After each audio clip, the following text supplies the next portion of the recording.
Professor China घूमने आया तो देखा भारत में गाली गलौज हो रही, दो लोग एक दूसरे को गाली दे रहे हैं और 200-300 आदमी घेर कर खड़े हुए हैं, लेकिन लड़ाई नहीं हो रही।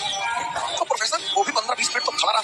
फिर उसने कहा कि एक चीनी से पूछा कि भैया ये मार मतलब लड़ क्यों नहीं है। उसने कहा कन्फ्यूशियस का नियम कि जो पहले हाथ उठा देगा वो हार गया। तो दोनों दूसरे को भड़का रहे हैं, मतलब मन को हिलाने की कोशिश कर रहे हैं कि हम इतना गाली दे दें कि सामने ना भाग के मार दे, और जैसे मारेगा 11th और 12th आप 11-12 के बच्चों को देखो, स्कूल से बाहर निकलते हुए छुट्टी में कॉलर खड़ा है, 2 बटन खुली हुई है, टाई खिंची हुई है, कॉलर खड़ा हुआ है। कॉलर क्यों खड़ा है? जवान हार्मोन रिलीज हो चुका है, वो नीचे से दबाव बना रहा, मारा दबाव। परिवर्तन तब तक नहीं होगा जब तक जीवन में कष्ट नहीं होगा, ये लॉ है। एक बड़ी मजेदार बात बता दो, अपना ऑप्शनल किसी को मत बताइए। जैसे आपका ऑप्शनल ज्योग्राफी है, आप कहिए हिस्ट्री, उससे क्या होगा, उससे सामने वाला क्या करे, आपको हिस्ट्री की बुराई बता देगा, उसको फिर आपको डिमोरलाइज करना है, कहेगा हिस्ट्री में नंबर नहीं आता, बहुत बड़ा है और तुम्हारा है ही नहीं, तुम्हारा हिस्ट्री ऑप्शनल है ही नहीं, तुम मस्ती से खड़ा हो किसी गुरु जी जैसा कह रहे हो वैसा ही करेंगे।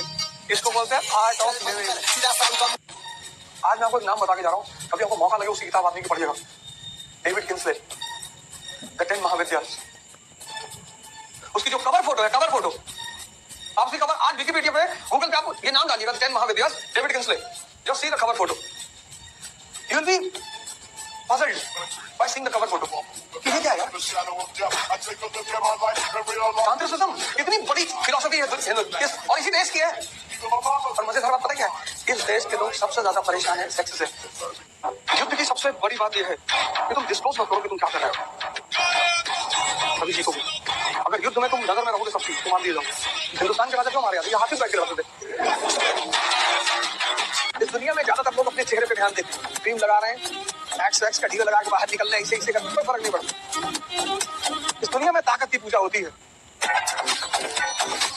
भाई साहब मैं तो बार बार ये कहता हूँ आपसे कि अगर मैं अपनी जीवनी लुक लूंगा ना तो बहुत लोग बेहोश हो जाएंगे, 2-4 लोगों के मरने की संभावना है। और मुझे ये था कि मैं बुरा आदमी नहीं हूँ, क्या बहुत सारे लोग गिल्ट में जी रहे हैं। भाई हम पहले शराब पीते थे, कोई बात नहीं, ध्यान करने लगो, मन का ख्याल बढ़ेगा, समझ में आएगी, शराब छूट जाएगी।